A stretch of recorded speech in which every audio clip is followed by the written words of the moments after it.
So let's go to the 5 basic elements of drawing. I teach this a lot, and I teach it a lot because it's really valuable, and I think it helps people who want to understand how to draw things simply.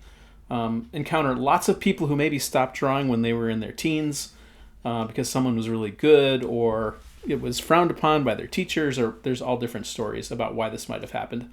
And so they come to drawing, and it's sort of a fear, almost like public speaking.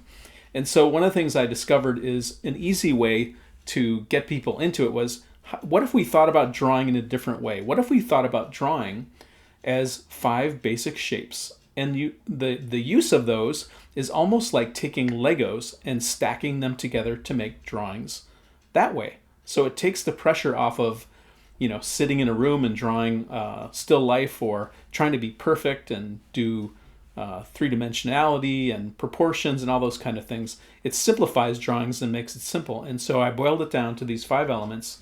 And what we're going to do today is I'm going to walk you through actually doing drawing with these in a simple way. And if you, hopefully you have your pen and paper along, I would invite you to come along and draw with me. So the concept that I teach is this idea that with these 5 basic shapes, the square, circle, triangle, line, and dot, you can use those in a simple way to add them together. So here's a house. I think if I were to draw a square with a triangle on top of it, that works pretty well for a house. Now, I can stop there.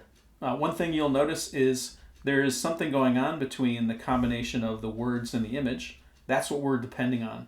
We're making use of this combination of those two things to support each other. So that's why sketchnotes have images as well as words, because they support each other. Now, we can, of course, add more detail. So what if I used a rectangle for the door, a line? Now I've got a window on the door.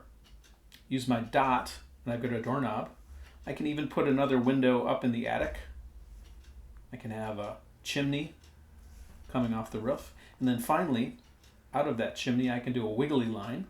And now I've used 4 of the 5 elements to build that simple object.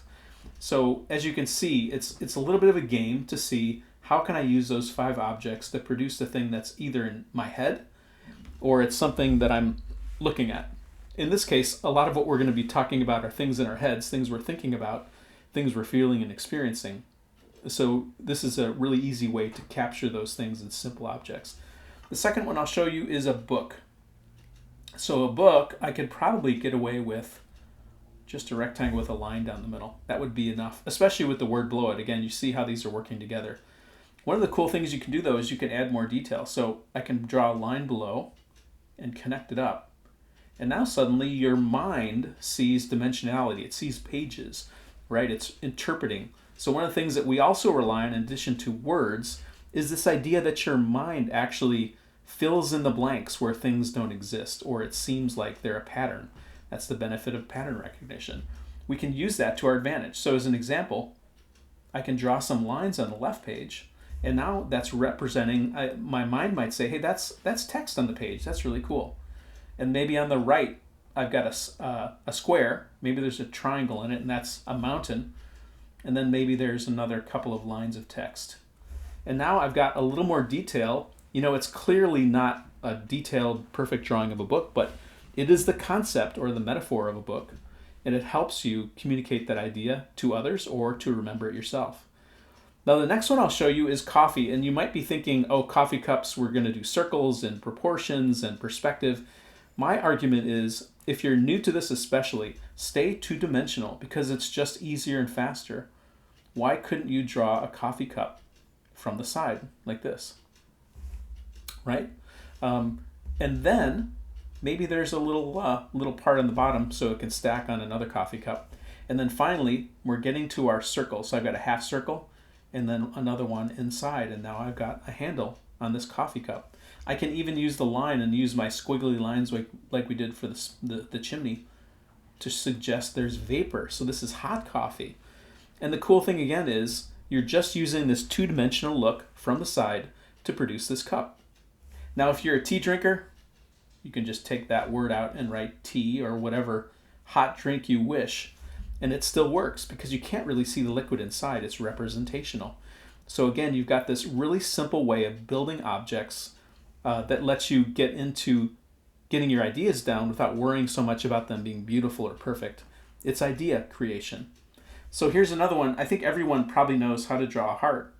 Really what it is, it's, you know, two circles and a curved triangle.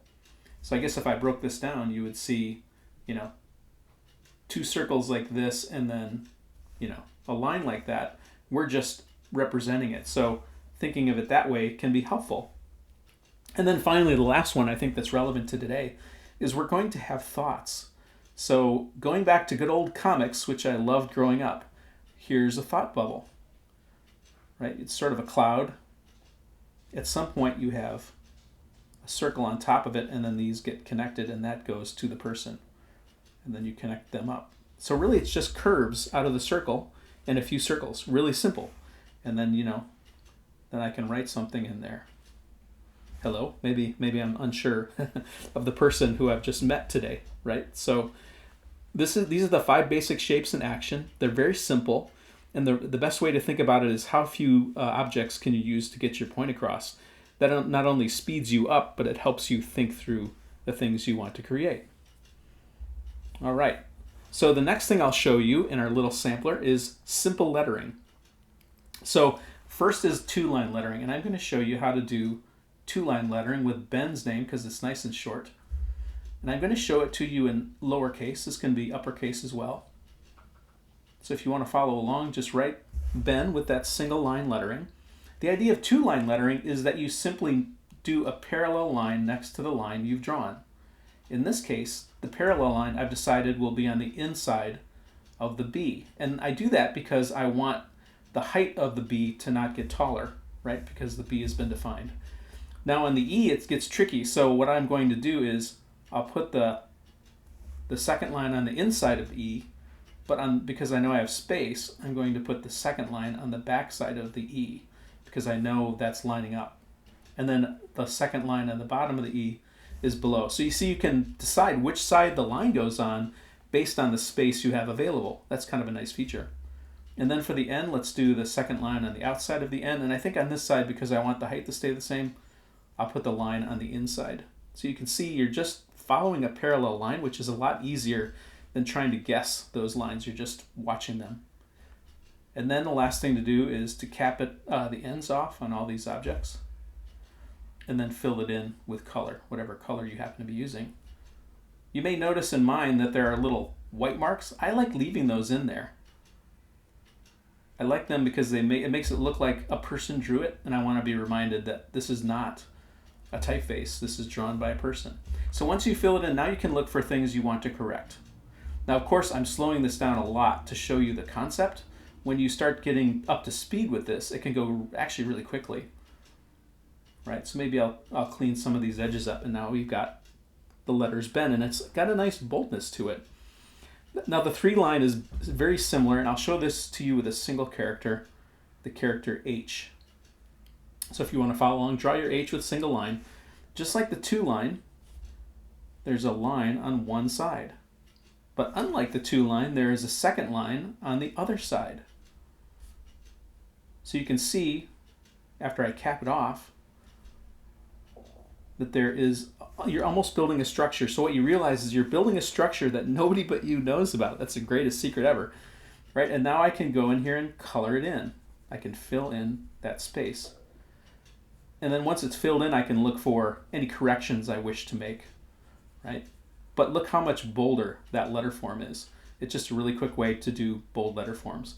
Now the thing I'll mention about this 3-line method is it consumes a lot of space, so you have to plan for it a little bit more than 2-line.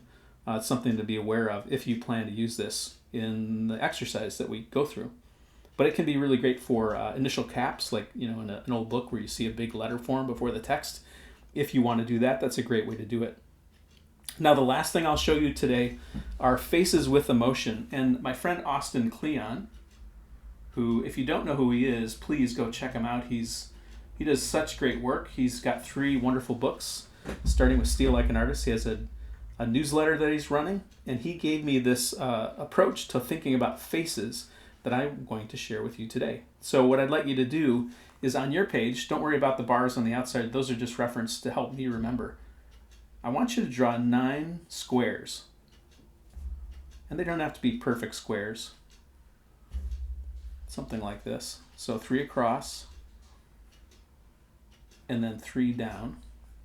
You can see mine are all varying a little bit, which is fine. It's really about the concept and not about the execution. So I've got my third one in the bottom row. So now I have 9 squares. You can see they're not even aligned exactly right. Doesn't matter. The next thing I'd like you to do is inside each one of those squares, draw like a half triangle. That's the nose. And then 2 dots for eyes on either side. Again, these do not have to be perfect. They should be roughly in the center of that square because you're going to need the space above and below for eyebrows and a mouth. And the thing that's really interesting about this exercise is, again, it goes back to our ability as humans to recognize patterns. Our brains are wired and designed for this. How we identified things moving, out in the fields, right? So we could chase them or to be aware of danger. So I'll give you just a minute to catch up if you need it, to put your nose and eyes inside your squares. You should have 9 squares, 9 noses, and 18 eyes, I guess. And so the interesting thing was that Austin taught me was if we just do 3 different shapes for the eyebrows and the mouth, so you can get 9 different emotions. So let's do that. Starting in the top left, let's just do the eyebrows first, and we'll leave the mouths to reveal. I'm going to make all of the eyebrows a straight line going down in this direction. We'll go to the next row. We'll go down in this direction. We'll do the smile, or the curve up, whatever you want to call it. I guess I call that the angry row. And then now we'll go to the third row of faces that we're building, and we'll do the frown face, or the down curve. And you'll see that even now those 3 rows already have some kind of an image that's coming to your mind. That it's an angry row or a sad row or a neutral row. So now what we're going to do is we're going to go horizontally using the same characters. So the first one will be the line for the mouth.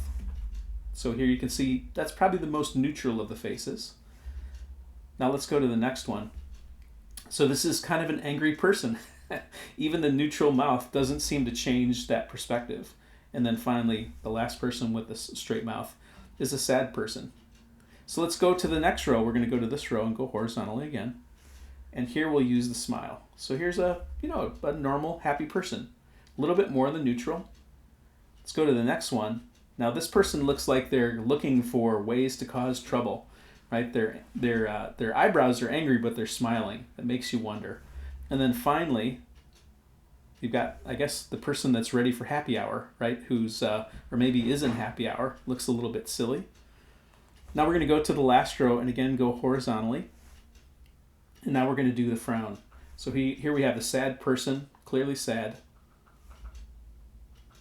This person looks really angry. All we did was change the mouth. If you compare these two, look how much angrier that last one looks. And then finally, we got the real sad person in the lower right. Interestingly, when this was presented to some nurses, and I think Michael Clayton was along with me, my friend Michael, when nurses saw this, they totally loved it. They loved the idea of using this on their whiteboards that they have in the room for each patient to be able to identify for the next person coming on shift what the mood of the person was in that room. So as you can see, this is just a little exercise to show you that simple objects can help you identify. And the reason it works is because our minds are built to recognize patterns, and that simple things don't have to be perfect, and we fill in the blanks.